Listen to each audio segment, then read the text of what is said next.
ನಮಸ್ಕಾರ, ನಾನು ಪೃಥ್ವಿರಾಜ್ ಹಾರನಹಳ್ಳಿ. ರಾಜ್ಯದಲ್ಲಿ ನಾಳೆ ಫಲಿತಾಂಶ ಇದೆ. ನಾಳೆ ಫಲಿತಾಂಶ ಇಡೀ ದೇಶನೇ ಕಾತುರದಿಂದ ಕಾದ್ ನೋಡ್ತಾ ಇದೆ. ಕರ್ನಾಟಕದಲ್ಲಿ ಏನಾಗುತ್ತೆ ಅನ್ನುವಂತ ನಿಟ್ಟಿನಲ್ಲಿ ಎಕ್ಸಿಟ್ ಪೋಲ್ಗಳು ಈಗ ಆಲ್ರೆಡಿ ಬಂದಿರುವಂತದ್ದು. ಎಕ್ಸಿಟ್ ಪೋಲ್ಗಳು ಹೇಳ್ತಾ ಇರುವಂತದ ಪ್ರಕಾರ ನಾನಾ ರೀತಿಯಾದಂತ ಲೆಕ್ಕಾಚಾರ ಇರುವಂತದ್ದು. ಇನ್ನ ಕೆಲವೊಂದು ಎಕ್ಸಿಟ್ ಪೋಲ್ ನಲ್ಲಿ ಅತಂತ್ರ ಪರಿಸ್ಥಿತಿ ನಿರ್ಮಾಣ ಆಗುವಂತ ಚಾನ್ಸಸ್ ಇದೆ ಅಂತ ಹೇಳಲಿರುವಂತ ಹಿನ್ನೆಲೆಯಲ್ಲೇ ಸಾಕಷ್ಟು ಲೆಕ್ಕಾಚಾರಗಳು ನಡೀತಾ ಇದೆ. ಒಂದ್ ಕಡೆ ಸ್ವತಂತ್ರವಾಗಿ ಒಂದು ಬಹುಮತ ಸರ್ಕಾರ ಬರುತ್ತೋ ಅಥವಾ ಅತಂತ್ರ ಸರ್ಕಾರ ಬರುತ್ತೋ ಅನ್ನುವಂಥದ್ದನ್ನ ಕಾದ್ ನೋಡ್ಬೇಕಾಗಿದೆ. ಅದನ್ನ ನಾಳೆವರೆಗೂ ಕೂಡ ನಾವು ನೋಡ್ಲೇಬೇಕು. ಬಿಕಾಸ್ ಎಕ್ಸಿಟ್ ಪೋಲ್ ನ ಎಕ್ಸಾಕ್ಟ್ ಆಗಿ ನಂಬಲಿಕ್ಕೆ ಸಾಧ್ಯ ಇಲ್ಲ. ಸೊ ಹೀಗಾಗಿನೇ ಕಿಂಗ್ ಮೇಕರ್ ಆಟ ಏನಾದ್ರೂ ನಡೆಯುತ್ತಾ ಅನ್ನುವಂತ ಕುತೂಹಲ ಇದೆ. ಅದ್ರ ಬಗ್ಗೆನ ಮಾಹಿತಿಯನ್ನ ನಿಮ್ಮ ಮುಂದೆ ಇಡ್ತಾ ಹೋಗ್ತೀವಿ. ಸಮೀಕ್ಷೆಯಲ್ಲಿ ಅತಂತ್ರ ಮೂರು ಪಕ್ಷಗಳಿಗೂ ಕೂಡ ಢವಢವ. ಕಾಂಗ್ರೆಸ್, ಬಿಜೆಪಿ ಲೆಕ್ಕಾಚಾರ, ದಳಪತಿಗಳ ರಣತಂತ್ರ.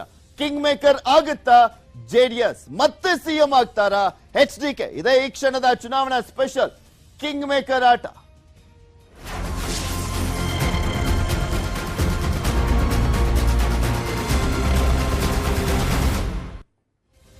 ಕರ್ನಾಟಕವನ್ನಾಳುವಂತ ಮಹಾಪಕ್ಷ ಯಾವುದು ಯಾರಿಗೂ ಗೊತ್ತಿಲ್ಲ. ಕಿಂಗ್ ಆಗ್ತೀನಿ ಅಂತ ಇದ್ದಂತ ಕುಮಾರಣ್ಣ ದೇಶವೇ ಅಚ್ಚರಿ ಪಡೋ ತರ ಕಿಂಗ್ ಆಗೇ ಬಿಡ್ತಾರ? ಅದು ಕೂಡ ಗೊತ್ತಿಲ್ಲ.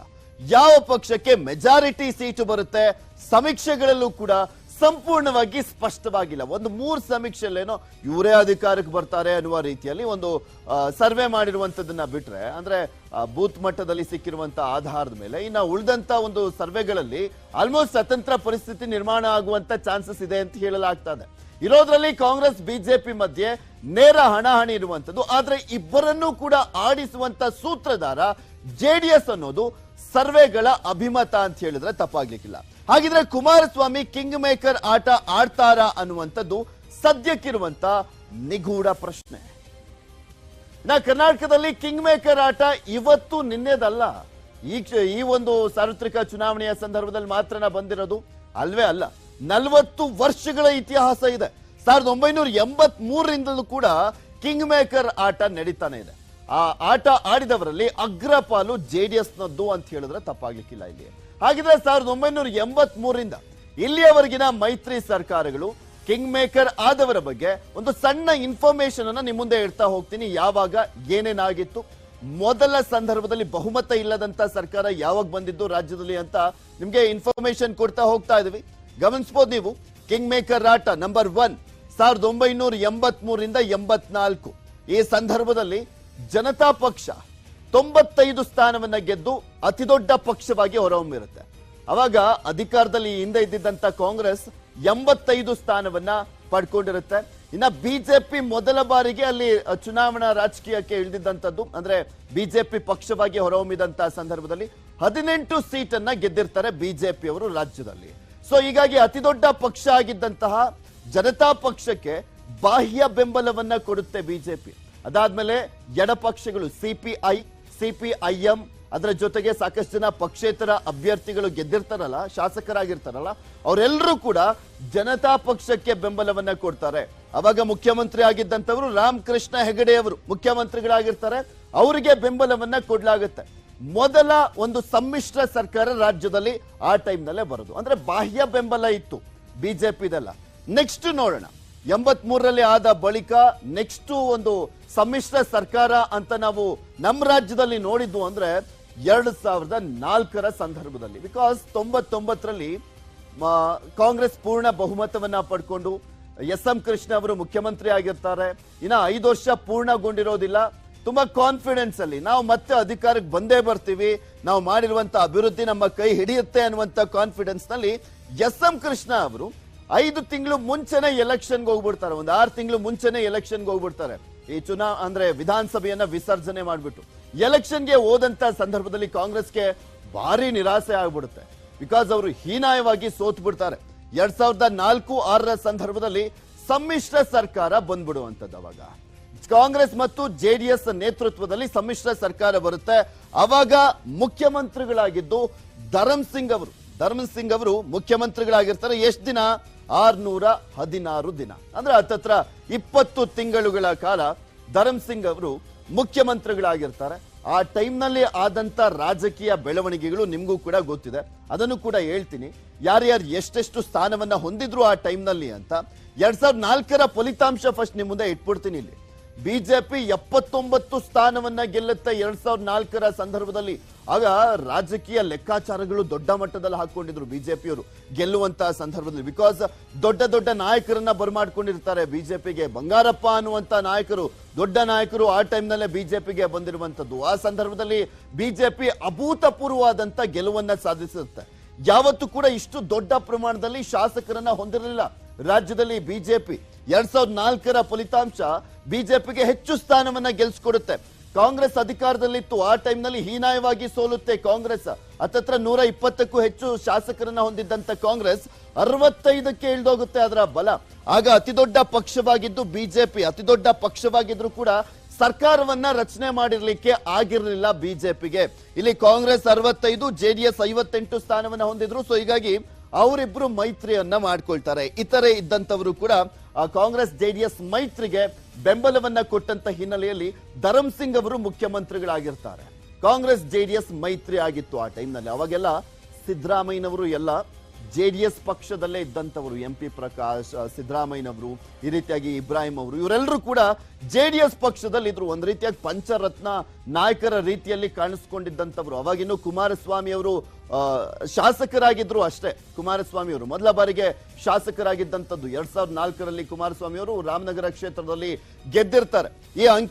ಈ ಅಂಕಿಅಂಶ ಇದೆಯಲ್ಲ 2004ರ ಫಲಿತಾಂಶ, ಅವಾಗ್ಲೇ ಫಸ್ಟ್ ಟೈಮ್ ಒಂದು ಪೂರ್ಣ ಮೈತ್ರಿ ಸರ್ಕಾರ ರಾಜ್ಯದಲ್ಲಿ ಬಂದಿದ್ದಂಥದ್ದು. ಧರಮ್ ಸಿಂಗ್ ಅವರು ಮುಖ್ಯಮಂತ್ರಿಗಳಾಗಿದ್ದು ಇದೇ ಸಂದರ್ಭದಲ್ಲಿ, ಅದೇ ವಿಧಾನಸಭೆಯ ಸಂದರ್ಭದಲ್ಲಿ ಧರಮ್ ಸಿಂಗ್ ಅವರು ಮುಖ್ಯಮಂತ್ರಿಗಳಾಗಿದ್ದಂತ ಟೈಮ್ನಲ್ಲಿ ಕುಮಾರಸ್ವಾಮಿ ಅವರ ನೇತೃತ್ವದಲ್ಲಿ ಜೆಡಿಎಸ್ನ ಶಾಸಕರುಗಳ ಒಂದು ಬಣ ಕುಮಾರಸ್ವಾಮಿ ಅವರನ್ನ ಮುಖ್ಯಮಂತ್ರಿ ಮಾಡಬೇಕು, ಬಿಜೆಪಿ ಜೊತೆ ಕೈ ಜೋಡಿಸಬೇಕು ಅಂತ ಮುಂದಾಗ್ಬಿಡುತ್ತೆ. ಸೊ ಅದು ದೊಡ್ಡ ಮಟ್ಟದಲ್ಲಿ ರಾಜಕೀಯ ಸ್ಥಿತ್ಯಂತರಕ್ಕೆ ಕಾರಣ ಆಗುತ್ತೆ. 2006ರ ಸಂದರ್ಭದಲ್ಲಿ 2006 4ನೇ ತಾರೀಕು 2ನೇ ತಿಂಗಳು 2006, 2006ರಿಂದ 2007 10ನೇ ತಿಂಗಳು 10ನೇ ತಾರೀಕು, ಅಂದ್ರೆ 20 ತಿಂಗಳು ಹತ್ತತ್ರ ಬಿಜೆಪಿ ಜೆಡಿಎಸ್ ಮೈತ್ರಿ ಸರ್ಕಾರ ಬರುತ್ತೆ ಅಸ್ತಿತ್ವಕ್ಕೆ. ಮೊದಲ ಬಾರಿಗೆ ಕುಮಾರಸ್ವಾಮಿ ಅವರು ಮುಖ್ಯಮಂತ್ರಿಗಳಾಗ್ತಾರೆ. ಮೊದಲ ಬಾರಿಗೆ ರಾಜ್ಯದಲ್ಲಿ ಬಿಜೆಪಿ ಕೂಡ ಅಧಿಕಾರಕ್ಕೆ ಏರುವಂತಹ ಸಂದರ್ಭ 2006ರಲ್ಲಿ. ಯಡಿಯೂರಪ್ಪನವರು ಉಪಮುಖ್ಯಮಂತ್ರಿಗಳಾಗಿರ್ತಾರೆ. 618 ದಿನ HD ಕುಮಾರಸ್ವಾಮಿ ಅವರು ಮುಖ್ಯಮಂತ್ರಿಗಳಾಗಿರ್ತಾರೆ. ಆ ಟೈಮ್ನಲ್ಲಿ ಒಂದು ಒಪ್ಪಂದ ಆಗಿರುತ್ತೆ. 2020 ಸರ್ಕಾರ ಅಂತ ಮಾಡ್ಕೊಂಡಿರ್ತಾರೆ. ಇವರು ಒಂದು 20 ತಿಂಗಳು, ನೆಕ್ಸ್ಟ್ ಯಡಿಯೂರಪ್ಪನವರು ಒಂದು 20 ತಿಂಗಳು ಅಂತ. ಆ ಟೈಮ್ನಲ್ಲಿ ಕುಮಾರಸ್ವಾಮಿ ಅವರು 20 ತಿಂಗಳು ಅಧಿಕಾರವನ್ನ ಅನುಭವಿಸಿ ನಂತರ ಯಡಿಯೂರಪ್ಪನವರು ಮುಖ್ಯಮಂತ್ರಿಗಳಾಗಿ ಪ್ರಮಾಣ ವಚನವನ್ನ ಕೂಡ ಸ್ವೀಕರಿಸ್ತಾರೆ 2007ರ ಸಂದರ್ಭದಲ್ಲಿ. ಒಂದು 6-7 ದಿನ ಏನೋ. ಆಮೇಲೆ ಅವರಿಗೆ ಮುಖ್ಯಮಂತ್ರಿ ಹುದ್ದೆಯಲ್ಲಿ ಕಂಟಿನ್ಯೂ ಆಗುವಂತ ನಿಟ್ಟಿನಲ್ಲಿ ಬೆಂಬಲ ಕೊಡ್ಲಿಲ್ಲ ಅನ್ನುವಂತ ಒಂದು ಆರೋಪ ಪ್ರಮುಖವಾಗಿ ಕೇಳಿ ಬರುವಂತದ್ದು. ಸೊ ಆ ಟೈಮ್ನಲ್ಲೇನೆ ಅವರು ಅಂದ್ರೆ ಮುಖ್ಯಮಂತ್ರಿ ಆಗದಿರುವಂತ ಹಿನ್ನೆಲೆಯಲ್ಲಿ ಅವರು ಬೆಂಬಲವನ್ನ ಕೊಡ್ಲಿಲ್ಲ ಅಂದ್ಬಿಟ್ಟು ವಚನ ಭ್ರಷ್ಟ ಮಾಡಿದ್ರು, ನನಗೆ ಕೊಟ್ಟ ಮಾತಿನಂತೆ ನಡ್ಕೊಳ್ಳಿಲ್ಲ ಜೆಡಿಎಸ್ನವರು ಅಂತ ಹೇಳಿಬಿಟ್ಟು 2008ರಲ್ಲಿ ಅನುಕಂಪದ ಆಧಾರದ ಮೇಲೆ ಚುನಾವಣೆಯನ್ನು ಎದುರಿಸಿ ಬಿಜೆಪಿ ಮೊಟ್ಟ ಮೊದಲ ಬಾರಿಗೆ 110 ಸ್ಥಾನವನ್ನ ಗೆಲ್ಲುವಂಥದ್ದು. ಅದಾದ್ಮೇಲೆ 3 ಪಕ್ಷೇತರ ಬೆಂಬಲದೊಂದಿಗೆ ಫಸ್ಟ್ ಟೈಮ್ ಬಿಜೆಪಿ ಸುಭದ್ರ ಸರ್ಕಾರವನ್ನ ರಚನೆ ಮಾಡುತ್ತೆ. ಅವಾಗಿಂದನೇ ಆಪರೇಷನ್ ಕಮಲ ಅಂತ ನಮ್ಮ ರಾಜ್ಯದಲ್ಲಿ ಶುರುವಾಗಿದ್ದು. ನೆಕ್ಸ್ಟ್ ನಾನು ನಿಮ್ಗೆ ತೋರಿಸ್ತಾ ಇದ್ದೀನಿ ನೋಡಿ. 2007ರಿಂದ 2007ರ ಸಂದರ್ಭದಲ್ಲಿ ಒಂದೇ ತಿಂಗಳಲ್ಲಿ ಜಸ್ಟ್ ಒಂದು 7 ಡೇಸ್ ಬಿಜೆಪಿ ಜೆಡಿಎಸ್ ಮೈತ್ರಿ ಸರ್ಕಾರದಲ್ಲಿ ಜಸ್ಟ್ ಒಂದು 7 ಡೇಸ್ ಮಾತ್ರ ಯಡಿಯೂರಪ್ಪನವರು ಮುಖ್ಯಮಂತ್ರಿಗಳಾಗಿರ್ತಾರೆ. ತುಂಬಾ ಅಲ್ಪ ಅವಧಿ ಅದು ಮುಖ್ಯಮಂತ್ರಿಗಳಾಗಿ ಅವರು ಕಾರ್ಯವನ್ನ ನಿರ್ವಹಿಸಿದ್ದು. ಅವರು ಕೂಡ ಮೊದಲ ಬಾರಿಗೆ ಆ ಟೈಮ್ನಲ್ಲೇ ಯಡಿಯೂರಪ್ಪನವರು ಮುಖ್ಯಮಂತ್ರಿಗಳಾಗುವಂಥದ್ದು. ವಚನ ಭ್ರಷ್ಟ ಅನ್ನುವಂಥದ್ದನ್ನ ಮುಂದೆ ತೆಗೆದುಕೊಂಡು ಹೋಗಿ ಅನುಕಂಪದ ಆಧಾರದ ಮೇಲೆ ಅವರು ಎಲೆಕ್ಷನ್ ಅನ್ನ ಫೇಸ್ ಮಾಡ್ತಾರೆ. ಮೈತ್ರಿ ಪಕ್ಷಗಳ ಮಧ್ಯೆ ರಾಜಕೀಯ ವಿಪ್ಲವ ನಡೆಯುವಂಥದ್ದು. ದೊಡ್ಡ ಮಟ್ಟದಲ್ಲಿ ಅದು ರಾಜಕೀಯ ವಿಪ್ಲವ ಆಯಿತು. ಬಿಜೆಪಿಗೆನೆ ದೊಡ್ಡ ಮಟ್ಟದಲ್ಲಿ ಅದು ಪ್ಲಸ್ ಕೂಡ ಆಗಿದ್ದು. ನೆಕ್ಸ್ಟ್ ಹೋಗೋಣ. ಈಗ ಇದೊಂದು ಮೈತ್ರಿ ಸರ್ಕಾರಗಳನ್ನ ನೋಡಿದ್ರಿ. 2004ರಲ್ಲಿ ಹತ್ತತ್ರ ಒಂದು ಕಾಂಗ್ರೆಸ್ ಜೆಡಿಎಸ್ ಬರುತ್ತೆ. ಅದೇ ಒಂದು ವಿಧಾನಸಭೆಯ ಅಧಿವೇಶನ ಇರುವಂತ ಟರ್ಮ್ ನಲ್ಲೇ ಜೆಡಿಎಸ್ ಮತ್ತು ಬಿಜೆಪಿ ಮೈತ್ರಿ ಸರ್ಕಾರ ಬರುವಂತದ್ದು. ನೆಕ್ಸ್ಟ್ ಬರುವಂತ ಮೈತ್ರಿ ಸರ್ಕಾರ ಯಾವಾಗಪ್ಪ ಅಂದ್ರೆ ಅದು 2018ರ ಸಂದರ್ಭ. 2018ರ ಸಂದರ್ಭ ಅಂದ್ರೆ ಲಾಸ್ಟ್ ಸಾರ್ವತ್ರಿಕ ವಿಧಾನಸಭೆ ಚುನಾವಣೆಯ ಸಂದರ್ಭ 2018ರ ಟೈಮ್ನಲ್ಲೂ ಕೂಡ ಅಷ್ಟೇ, ಯಾರಿಗೂ ಪೂರ್ಣ ಬಹುಮತ ಬರುವುದಿಲ್ಲ. ಅತಿ ದೊಡ್ಡ ಪಕ್ಷವಾಗಿ ಬಿಜೆಪಿ ಬರುತ್ತೆ, 104 ಸ್ಥಾನವನ್ನ ಬಿಜೆಪಿ ಪಡ್ಕೊಳ್ಳುತ್ತೆ. ಇನ್ನ ಕಾಂಗ್ರೆಸ್ ಒಂದು 79 ಸ್ಥಾನವನ್ನ ಪಡ್ಕೊಳ್ಳುತ್ತೆ, 80 ಸ್ಥಾನವನ್ನ ಪಡ್ಕೊಳ್ಳುತ್ತೆ. ಇನ್ನ ಆ ಟೈಮ್ನಲ್ಲಿ ಜೆಡಿಎಸ್ ಮತ್ತು ಬಿಎಸ್ಪಿ ಮೈತ್ರಿ ಇರುತ್ತೆ, 38 ಸ್ಥಾನವನ್ನ ಅವ್ರು ಪಡ್ಕೊಳ್ತಾರೆ. ಸೊ ಹೀಗಾಗಿ ಕಾಂಗ್ರೆಸ್ ಮತ್ತು ಜೆಡಿಎಸ್ ಮತ್ತೆ ಮೈತ್ರಿ ಸರ್ಕಾರವನ್ನ ಮಾಡ್ಕೊಳ್ಳುವಂತದ್ದು ಅಂದ್ರೆ 2018ರ ಸಂದರ್ಭದಲ್ಲಿ ಮತ್ತೆ ಎರಡನೇ ಬಾರಿಗೆ ಕುಮಾರಸ್ವಾಮಿ ಅವರು ಮುಖ್ಯಮಂತ್ರಿಗಳಾಗ್ತಾರೆ. 429 ದಿನ ಅಂದ್ರೆ ಹತ್ತತ್ರ 14 ತಿಂಗಳುಗಳ ಕಾಲ HD ಕುಮಾರಸ್ವಾಮಿ ಅವರು ರಾಜ್ಯದಲ್ಲಿ ಮುಖ್ಯಮಂತ್ರಿಗಳಾಗ್ತಾರೆ. ಎರಡನೇ ಬಾರಿಗೆ ಮುಖ್ಯಮಂತ್ರಿಗಳಾಗ್ತಾರೆ.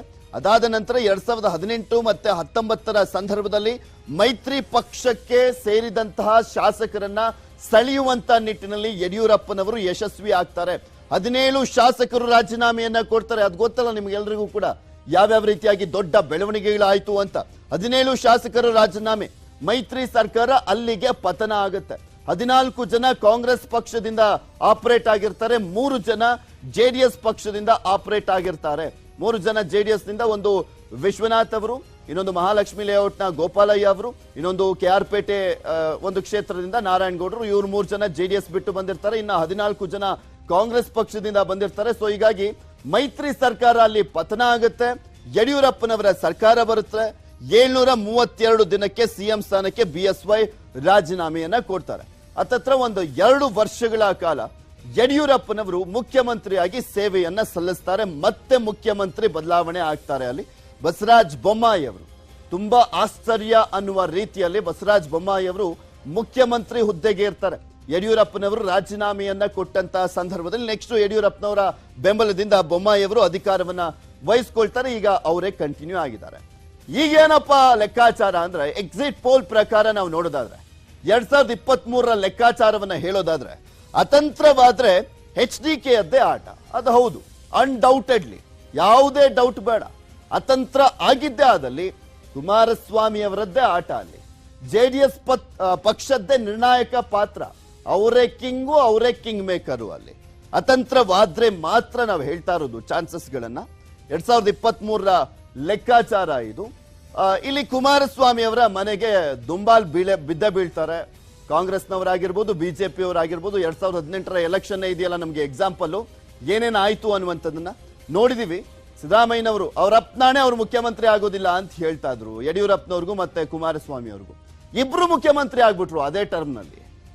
ಆದ್ರೆ ಸಿದ್ದರಾಮಯ್ಯನವರು ಸೀದಾ ಹೋಗ್ಬಿಟ್ಟು, ಸಿದ್ದರಾಮಯ್ಯನವರು, DK ಶಿವಕುಮಾರ್ ಅವರು ಆ ಸಂದರ್ಭದಲ್ಲಿ ಕಾಂಗ್ರೆಸ್ನ ಎಲ್ಲ ಘಟಾನುಘಟಿ ನಾಯಕರು ಆ ಟೈಮ್ನಲ್ಲಿ ಇದ್ದಿದ್ದು ಗುಲಾಂ ನಬಿ ಆಜಾದ್ ಅವರೆಲ್ಲ ಹೋಗ್ಬಿಟ್ಟು ದೇವೇಗೌಡರ ನಿವಾಸಕ್ಕೆ ಮೈತ್ರಿ ಸರ್ಕಾರವನ್ನ ರಚನೆ ಮಾಡುವಂತ ನಿಟ್ಟಿನಲ್ಲಿ ಸಕ್ಸಸ್ ಆಗಿದ್ರು. 2018ರ ಎಲೆಕ್ಷನ್ ಸಂದರ್ಭದಲ್ಲಿ ನಾವೇನೇನಾಯ್ತು ಅಂತ ನೋಡಿದ್ವಿ. 2023ರಲ್ಲಿ ಈಗ ಸರ್ವೆ ಏನ್ ಹೇಳ್ತಾ ಇದೆ, ಎಕ್ಸಿಟ್ ಪೋಲ್ ನ ಪೋಲ್ ಆಫ್ ಪೋಲ್ಸ್ ಹೇಳ್ತಾ ಇದೀವಿ ನಾವು. 10 ಸರ್ವೆಗಳು ಬಂದಿದೆಯಲ್ಲ, ಆ 10 ಸರ್ವೆಯನ್ನ ಒಟ್ಟು ಮಾಡಿ ಪೋಲ್ ಆಫ್ ಪೋಲ್ ಮಾಡಿದೀವಲ್ಲ, ಅದರಲ್ಲಿ ಏನ್ ಬರ್ತಾ ಇದೆ ಅನ್ನುವಂಥದ್ದನ್ನ ಗಮನಿಸಿದ್ರೆ ಬಿಜೆಪಿ 92 ಸ್ಥಾನ ಪೋಲ್ ಆಫ್ ಪೋಲ್ಸ್ ಅನ್ನ ಹೇಳ್ತಾ ಇರುವಂತದ್ದು. ಕಾಂಗ್ರೆಸ್ 107 ಸ್ಥಾನ ಅತಿ ದೊಡ್ಡ ಪಕ್ಷವಾಗಿ ಹೊರಹೊಮ್ಮಬಹುದು ಅನ್ನುವಂಥದ್ದನ್ನ ಪೋಲ್ ಆಫ್ ಪೋಲ್ ಅಲ್ಲಿ ನೋಡಬಹುದು. ಜೆಡಿಎಸ್ 23 ಸ್ಥಾನವನ್ನ ಗೆಲ್ಲಬಹುದು ಅಂತ. ಇದು ನಿಜ ಆಗಿದ್ದೇ ಆದ್ರೆ ಈ 23 ಸ್ಥಾನ ಅಲ್ಲ, 15 ಸ್ಥಾನ ಇದ್ರು ಜೆಡಿಎಸ್ ಇಂಪಾರ್ಟೆಂಟ್. ಅಲ್ಲಿ ಜೆಡಿಎಸ್ ನಿರ್ಣಾಯಕ, ಅವರೇ ಕಿಂಗು, ಅವರೇ ಕಿಂಗ್ ಮೇಕರ್ ಅಂತ ಅದಕ್ಕೆ ಹೇಳ್ತಾ ಇರೋದು ನಾನು. ರಾಜಕೀಯ ಚದುರಂಗದಾಟದಲ್ಲಿ ಹಣೆ ಬರಹ ಬರೆದಿರುವಂತ ಮತದಾರ ಪ್ರಭು ನಾಳೆ ಎಲ್ಲದಕ್ಕೂ ಕೂಡ ಸ್ಪಷ್ಟ ಉತ್ತರವನ್ನ ಕೊಡ್ತಾನೆ. ಅದು ಗೊತ್ತಾಗ್ತಾ ಹೋಗುತ್ತೆ. ಆದ್ರೆ ನಾವೇ ಕಿಂಗಳು ಅನ್ನುವಂಥದ್ದು ಕಾಂಗ್ರೆಸ್ ಮತ್ತು ಬಿಜೆಪಿಯವರು ಕೊಡ್ತಾ ಇರುವಂತ ರೆಡಿಮೇಡ್ ಆನ್ಸರ್ ಇದು. ಬಟ್ ಅದೇ ಮತದಾರ ಪ್ರಭು ಯಾರನ್ನ 113 ರೇಖೆಯನ್ನ ಮುಟ್ಟಿಸದಿದ್ರೆ ಕೂಡ ಅಗೈನ್ ಕಿಂಗ್ ಮೇಕರ್ ಆಟ ಶುರುವಾಗುತ್ತೆ.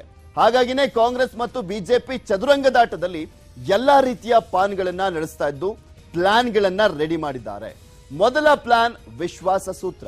ಏನಿದು ವಿಶ್ವಾಸ ಸೂತ್ರ ಅದನ್ನು ಕೂಡ ನಿಮಗೆ ತೋರಿಸ್ತಾ ಹೋಗ್ತೀವಿ. ಕಾಂಗ್ರೆಸ್ನ ವಿಶ್ವಾಸ ಸೂತ್ರವನ್ನ ನಿಮ್ಮ ಮುಂದೆ ಇಟ್ಟಿದ್ದೀವಿ. ಸಮೀಕ್ಷೆಗಳಲ್ಲಿ ಕಾಂಗ್ರೆಸ್ ದೊಡ್ಡ ಪಾರ್ಟಿ ಅಂತ ಈಗ ಆಲ್ರೆಡಿ ಬಂದಿರುವಂತದ್ದು. ಸಮೀಕ್ಷೆಗಳಲ್ಲಿ ನಾವು ಈಗ ಆಲ್ರೆಡಿ ನೋಡಿದ್ವಿ. ಈ ಬಾರಿ ಹೆಚ್ಚು ಸ್ಥಾನ ಗಳಿಸುವಂತ ವಿಶ್ವಾಸ ಕಾಂಗ್ರೆಸ್ಗೆ ಇದೆ. ಎಕ್ಸಿಟ್ ಪೋಲ್ ಲೆಕ್ಕಾಚಾರ, ಅದ್ರ ಜೊತೆಗೆ ಅವರು ಮಾಡ್ಕೊಂಡಿರುವಂತ ಸರ್ವೆ ಆಧಾರದ ಮೇಲೆ ಮತ್ತು ಒಂದ್ ಕಡೆ ಬಿಜೆಪಿ ಆಡಳಿತ ವಿರೋಧಿ ಅಲೆ ನಮಗೆ ಪ್ಲಸ್ ಆಗುತ್ತೆ ಅನ್ನುವಂತ ಒಂದು ದೃಢವಾದಂತ ನಂಬಿಕೆ, ಓವರ್ ಕಾನ್ಫಿಡೆನ್ಸ್ ಅಂತ ಹೇಳಿದ್ರು ತಪ್ಪಾಗ್ಲಿಕ್ಕಿಲ್ಲ ಕಾಂಗ್ರೆಸ್ ವಿಚಾರದಲ್ಲಿ. ಕಲ್ಯಾಣ ಕರ್ನಾಟಕ ಭಾಗದಲ್ಲಿ 41 ಸ್ಥಾನ ಇದೆ, ಕಿತ್ತೂರು ಕರ್ನಾಟಕ ಭಾಗದಲ್ಲಿ 50 ಸ್ಥಾನ ಇರುವಂತದ್ದು. ಅಲ್ಲಿ ಈ ಬಾರಿ ಕಾಂಗ್ರೆಸ್ ಕಮಾಲ್ ಮಾಡುತ್ತೆ ಅನ್ನುವಂತ ನಿರೀಕ್ಷೆಯನ್ನ ಇಟ್ಕೊಂಡಿದ್ದಾರೆ. ಕಲ್ಯಾಣ ಕರ್ನಾಟಕ ಭಾಗದಲ್ಲಿ ಸುಮಾರು 25ಕ್ಕೂ ಹೆಚ್ಚು ಸ್ಥಾನವನ್ನ ಗೆಲ್ತೀವಿ, ಕಿತ್ತೂರು ಕರ್ನಾಟಕ ಭಾಗದಲ್ಲಿ 30ಕ್ಕೂ ಹೆಚ್ಚು ಸ್ಥಾನವನ್ನ ಗೆಲ್ತೀವಿ ಅನ್ನುವಂತ ನಿರೀಕ್ಷೆ ಕಾಂಗ್ರೆಸ್ ಇಟ್ಕೊಂಡಿದೆ. ಇದರ ಜೊತೆಗೆ 5 ಗ್ಯಾರಂಟಿ ಫಲಿಸುವಂತ ಲೆಕ್ಕಾಚಾರ. ಯಾಕೆಂದ್ರೆ ಅವರು ತುಂಬಾ ನೀಟಾಗಿ ಪ್ಲಾನ್ ಮಾಡಿಕೊಂಡು ತಮ್ಮ ಗ್ಯಾರಂಟಿಗಳನ್ನ ಘೋಷಣೆ ಮಾಡಿಕೊಂಡು ಜನರನ್ನ ಮುಟ್ಟಿಸುವಂತ ನಿಟ್ಟಿನಲ್ಲಿ ಆಲ್ಮೋಸ್ಟ್ ಯಶಸ್ವಿ ಆಗಿದ್ದಾರೆ ಅಂತ ಅನ್ಕೊಂಡಿದ್ದಾರೆ. ಅದ್ ರಿಸಲ್ಟ್ ಅಲ್ಲಿ ಗೊತ್ತಾಗುತ್ತೆ. 5 ಗ್ಯಾರಂಟಿ ನಿಮ್ಗೂ ಗೊತ್ತಲ್ಲ, ಗೃಹಲಕ್ಷ್ಮಿ, ಗೃಹ ಜ್ಯೋತಿ, ಮಹಿಳೆಯರಿಗೆ ಉಚಿತ ಬಸ್ ಪಾಸ್ ಅನ್ನ ಕೊಡುವಂತದ್ದು, 10 kg ಅಕ್ಕಿಯನ್ನ ಕೊಡ್ತೀವಿ ಅಂತ ಹೇಳಿರುವಂತದ್ದು, ಪದವೀಧರರಿಗೆ 3,000 ರೂಪಾಯಿ, ಡಿಪ್ಲೊಮಾ ಪಾಸ್ ಆದ ಡಿಪ್ಲೊಮಾ ಪಾಸ್ ಆದಂತ ಪದವೀಧರರಿಗೆ 1,500 ರೂಪಾಯಿ ವಿದ್ಯಾನಿಧಿ ಅಂತ ಘೋಷಣೆ ಮಾಡಿದಾರಲ್ಲ ಅದು.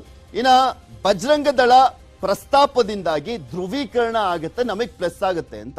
ಬಜರಂಗ ದಳ ಪ್ರಸ್ತಾಪ ಅಂದ್ರೆ ನಿಷೇಧ ಮಾಡ್ತೀವಿ ಸಂಘಟನೆ ಅಂತ ಹೇಳಿರುವಂತ ಹಿನ್ನೆಲೆಯಲ್ಲಿ ಮುಸ್ಲಿಂ ಸಮುದಾಯ ಸಂಪೂರ್ಣವಾಗಿ ನಮ್ ಕೈ ಹಿಡಿಯುತ್ತೆ ಅನ್ನುವಂತ ಒಂದು ದೃಢವಾದಂತ ನಂಬಿಕೆ ಕೂಡ ಕಾಂಗ್ರೆಸ್ಗೆ ಇರುವಂತದ್ದು. ಕಾದ್ ನೋಡ್ಬೇಕು ಏನಾಗಿದೆ ಅಂತ. ಇದು ಕಾಂಗ್ರೆಸ್ ವಿಶ್ವಾಸ ಸೂತ್ರವನ್ನ ನಾವು ನಿಮ್ ಮುಂದೆ ಇಟ್ವಿ. ಇನ್ನ ಕಾಂಗ್ರೆಸ್ ಅತಂತ್ರ ಸಭೆ, ಅತಂತ್ರದ ವಿಚಾರಕ್ಕೆ ಸಂಬಂಧಪಟ್ಟಂತೆ ಏನಾದ್ರೂ ಅತಂತ್ರ ಪರಿಸ್ಥಿತಿ ನಿರ್ಮಾಣ ಆದ್ರೆ ಏನ್ ಮಾಡೋದು ಅನ್ನೋದ್ರ ಬಗ್ಗೆನೂ ಕೂಡ ಈಗ ಆಲ್ರೆಡಿ ಕ್ಯಾಲ್ಕುಲೇಷನ್ ಅನ್ನ ಹಾಕೊಂಡಿದ್ದಾರೆ. ಫಲಿತಾಂಶ ಏನಾಗುತ್ತೋ ಅನ್ನುವಂತ ಭಯ ಕಾಂಗ್ರೆಸ್ನವರಿಗೆ ಕಾಡ್ತಾ ಇದೆ. ಏನೇ ಸರ್ವೆ, ಯಾವುದೇ ರೀತಿಯಾದಂತ ಬೂಸ್ಟಪ್ ಅನ್ನ ಕೊಟ್ಟರು ಕೂಡ ಒಳಗೊಳಗೆ ಏನಾದ್ರೂ ಆಗ್ಬಿಟ್ರೆ ಅನ್ನುವಂತ ಭಯ ಅವರಿಗೆ ಕಾಡ್ತಾ ಇರೋದು. ಅತಂತ್ರ ಸ್ವತಂತ್ರ ಏನೇ ಆದ್ರೂ ಕೂಡ ಆತಂಕ ಸದ್ಯಕ್ಕಂತೂ ಕಾಂಗ್ರೆಸ್ ನಲ್ಲಿ ಕಾಡ್ತಾ ಇದೆ. ಬಿಜೆಪಿ ಆಪರೇಷನ್ ನಡೆಸುವಂತ ಭೀತಿ ಕೂಡ ಇರುವಂತದ್ದು. ಬಿಕಾಸ್ ಇಡೀ ದೇಶದಲ್ಲಿ ನೋಡಿದೀವಿ ಬಿಜೆಪಿ ಯಾವ್ಯಾವ ರೀತಿಯಾಗೆಲ್ಲ ತನ್ನ ಸರ್ಕಾರಗಳನ್ನ ಅಸ್ತಿತ್ವಕ್ಕೆ ತರುವಂತ ನಿಟ್ಟಿನಲ್ಲಿ ಜಸ್ಟ್ ಒಂದು ಸಿಂಪಲ್ ಮೆಜಾರಿಟಿ ಇರುವಂತ ಒಂದು ರಾಜ್ಯಗಳಲ್ಲೂ ಕೂಡ ಬದಲಾವಣೆ ಮಾಡಿದೆ. ಆಪರೇಷನ್ ಕಮಲ ಎಲ್ಲ ನಡೆಸಿರುವಂತದನ್ನ ಗಮನಿಸಿದ್ವಿ. ಸೊ ಹೀಗಾಗಿ ಸರಳ ಬಹುಮತ ಬಂದರೂ ಕಷ್ಟ, ಅಕಸ್ಮಾತ್ ಅತಂತ್ರ ಪರಿಸ್ಥಿತಿ ನಿರ್ಮಾಣವಾದ್ರೂ ಕೂಡ ಕಷ್ಟ ಅನ್ನುವಂತ ಲೆಕ್ಕಾಚಾರ ಕಾಂಗ್ರೆಸ್ಗೆ ಕಾಡ್ತಾ ಇರುವಂತದ್ದು. ಆ ಆತಂಕ ಜೆಡಿಎಸ್ ಬಿಜೆಪಿ ಒಂದಾದ್ರೆ ಅನ್ನುವಂತ ಚಿಂತೆ ಕೂಡ ಇದೆ. ಈಗ ಬಿಜೆಪಿ ಒಟ್ನಲ್ಲಿ ಅಧಿಕಾರಕ್ಕೆ ಬರಬಾರ್ದು, ಅದರ ಜೊತೆಗೆ ಜೆಡಿಎಸ್ ಏನಾದ್ರೂ ಬಿಜೆಪಿ ಜೊತೆಗೆ ಹೋಗ್ಬಿಟ್ರೆ ಅನ್ನುವಂತ ಭಯ ಕಾಡ್ತಾ ಇದೆ. ಮತ್ತೆ ಕಾಂಗ್ರೆಸ್ ಎದ್ದೇಳೋದು ತುಂಬಾ ಕಷ್ಟ ಇದೆ ಕರ್ನಾಟಕದಲ್ಲಿ. ಸೊ ಆ ಕಾರಣಕ್ಕೋಸ್ಕರನೇ ಅವ್ರಿಗೆ ತುಂಬಾ ದೊಡ್ಡ ಮಟ್ಟದಲ್ಲಿ ಆತಂಕ ಕಾಡ್ತಾ ಇರೋದು. ಶಾಸಕರನ್ನ ಒಗ್ಗಟ್ಟಾಗಿ ಇಡ್ಲಿಕ್ಕೆ ಮನವೊಲಿಕೆ ಕಾರ್ಯವನ್ನ ಕೂಡ ಕಾಂಗ್ರೆಸ್ ಮಾಡ್ತಾ ಇದೆ. 223 ಅಭ್ಯರ್ಥಿಗಳಿಗೆ ಫೋನ್ ಮಾಡಿ ಚರ್ಚೆ. ಯಾಕೆ 223 ಹೇಳ್ತಾ ಇದೀವಿ? 224 ಕ್ಷೇತ್ರ ಅಲ್ವಾ ಇರೋದು ಅನ್ಕೊಬಹುದು. ಇಲ್ಲಿ ಧ್ರುವ ಅಂದ್ರೆ ದರ್ಶನ್ ಅವರಿಗೆ ಸಪೋರ್ಟ್ ಅನ್ನ ಕೊಟ್ಟಿದ್ದಾರೆ. ಎಲ್ಲಿ ಪಾಂಡವಪುರ ಕ್ಷೇತ್ರದಲ್ಲಿ, ಮೇಲ್ಕೋಟೆ ಕ್ಷೇತ್ರದಲ್ಲಿ ರೈತ ಸಂಘಕ್ಕೆ ಬೆಂಬಲವನ್ನ ಕೊಟ್ಟಿರುವಂತ ಹಿನ್ನೆಲೆ ಅಲ್ಲಿ ಕಾಂಗ್ರೆಸ್ ಕ್ಯಾಂಡಿಡೇಟ್ ಇಲ್ಲ, ಇವರು ಬೆಂಬಲವನ್ನ ಕೊಟ್ಟಿದ್ದಾರೆ. ಸೊ ಹೀಗಾಗಿ 223 ಅಂತ ತೋರಿಸಿದ್ದು ನಾವು. ನಿರೀಕ್ಷಿತ ಫಲಿತಾಂಶ ಬರೆದಿದ್ರೆ ಆಪರೇಷನ್ ಮಾಡುವಂತಹ ಒಂದು ತಂತ್ರಕ್ಕೂ ಕೂಡ ಮುಂದಾಗ್ತಾ ಇದೆ ಕಾಂಗ್ರೆಸ್. ಆಪರೇಷನ್ ಫೇಲ್ ಆದ್ರೆ ಮೈತ್ರಿಗೆ ಆದ್ಯತೆ ಅಂತ. ಆಪರೇಷನ್ ಅಂದ್ರೆ ಆಪರೇಷನ್ ಹಸ್ತ ಮಾಡ್ಬಿಡೋಣ, ನಾವು ಅತಿ ದೊಡ್ಡ ಪಕ್ಷವಾಗ್ಬಿಟ್ರೆ ಹತ್ತತ್ರ 105 110ವರೆಗೂ ರೀಚ್ ಆದ್ರೆ ಜೆಡಿಎಸ್ ಬಿಜೆಪಿ ಯಾರನ್ನಾದ್ರೂ ಆಪರೇಟ್ ಮಾಡೋಣ ಅನ್ನುವಂತ ಒಂದು ಲೆಕ್ಕಾಚಾರ ಕಾಂಗ್ರೆಸ್ ಹಾಕೊಂಡಿರುವಂತದ್ದು. ಇದು ಕಾಂಗ್ರೆಸ್ ನ ಲೆಕ್ಕಾಚಾರ ನೋಡಿದ್ರಿ ನೀವು. ಬಿಜೆಪಿ ಕೂಡ ಸಾಕಷ್ಟು ಲೆಕ್ಕಾಚಾರವನ್ನ ಹಾಕೊಂಡಿದೆ. ಸುಮ್ನಿರ್ತಾರ ಅವರು, ಚುನಾವಣಾ ಚಾಣಕ್ಯರೆಲ್ಲ ಅವ್ರ ಪಕ್ಷದಲ್ಲಿದ್ದಾರೆ. ಆಮೇಲೆ ಈಗ ಆಲ್ರೆಡಿ ಅವರಿಗೆ ಗೊತ್ತಿದೆ ಆಪರೇಷನ್ ಕಮಲ ಮಾಡಿ ಜೆಡಿಎಸ್ ಜೊತೆ ಮೈತ್ರಿಯನ್ನ ಕೂಡ ಮಾಡ್ಕೊಂಡಿರುವಂತದ್ದು ಗೊತ್ತಿದೆ. ಕೇಂದ್ರದಲ್ಲಿ ಬೇರೆ ಒಂದು ಗಟ್ಟಿ ನಾಯಕತ್ವ ಇರುವಂತ ಹಿನ್ನೆಲೆಯಲ್ಲಿ ಆ ಎಲ್ಲಾ ದಾಳವನ್ನ ಉಳಿಸ್ಬಿಟ್ಟು ಬಿಜೆಪಿ ಕೂಡ ಸಾಕಷ್ಟು ಪ್ಲಾನ್ ಗಳನ್ನ ಮಾಡ್ಕೊಳ್ತಾ ಇದೆ, ಜೆಡಿಎಸ್ ಕೂಡ ಪ್ಲಾನ್ ಮಾಡ್ಕೊಳ್ತಾ ಇದೆ. ಅದಲ್ಲದ್ರೆ ಇನ್ ಡೀಟೈಲ್ ನಿಮ್ ಮುಂದೆ ಇಡ್ತಾ ಹೋಗ್ತೀನಿ ಒಂದು ಚಿಕ್ಕ ಬ್ರೇಕ್ ಆದ್ಮೇಲೆ.